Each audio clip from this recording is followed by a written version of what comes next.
Okay, so as we near completion, notice that all the files that created over here are a lot, and they'll get saved down into a specific folder created by the simulation, into this folder that was created today at 26th of August at the same time. So this unique time, there should be a new folder created for every simulation. So alright, everything's been saved into it. We'll go ahead and open it up.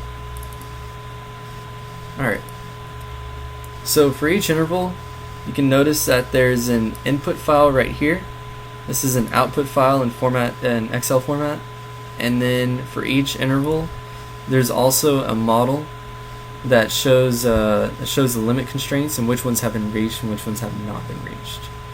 So this is the new file we used earlier, and all this is just a replica of the data that we used, that you've edited and used in the simulation that gets changed. I'll go ahead and show it to you within each interval. Okay, so notice the load data, and one of the lines that we edited in here was this one right here, changed it from 28 to 30. So that stayed after you edited it. Also, this is the wind data. So this is everything that was taken from that UI or that load and wind table and copied into here. So also, this is the input simulation file. This was created based off the system that you built in the palette, and for example, this is the 24 bus system that we just used. So that's what created this format, which is actually what MATPOWER uses to run cases. Right here is the input file, and this looks the same as the case24sim.m file I just showed you. However, it'll contain the changes that were taken from the Excel file. Now the output file, which is in Excel format, presents all the information after an input has been used after changing from the Excel file inputted, like the new file .xlsx that we used. So this is all the generator information, the branch, the area, the generator costs, and the function, the object function. That's what that is. And so this is all basically really helpful to be able to graph the information coming out of the simulator. And also what we really included is this way to show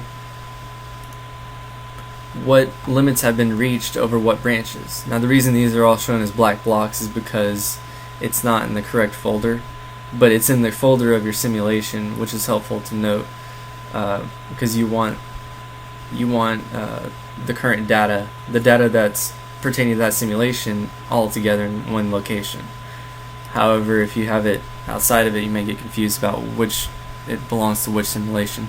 So this shows you right here that this branch 17 was maxed out, 2 out of 2. This is an unrealistic measurement, but I use this just to show that the limit has been reached, and therefore there could be some issues as far as power flow.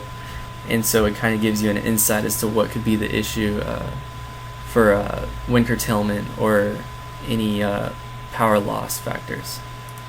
To be able to see all the objects in that same model, you can just copy and paste that into the folder which actually has all the objects located in it. We'll just paste that in there, and then we'll reopen it, and now you'll notice all the objects have been filled in, and it's easy to see that it's the branch right here. Let me show you. Oops, let me do that. Undo. Alright, it's already undone. Right here. It's connected from bus 11 to bus 13, so that's the branch right here that's giving it issues. So that's just kind of an example of how that's really helpful. So I'll go back and show you that file that was created, folder, excuse me. And also there's a converge folder. Converging mean that, again, the power was able to sufficiently provide enough for, the generators were enough to provide for all the loads on each bus. Open that outside MATLAB. So as you can see, for 1 it did converge, 2 through 9 it failed to converge, 10 through 14 converged, and then failed 15 through 22. So it's an easy, quick way to see which values of the Excel file you used were enough load, or maybe not enough load, or that the power generators couldn't provide. So that's pretty much the quick demo. If you have any questions, my name is Andrew Vasquez, and my link to my email will be below this demo. So thanks.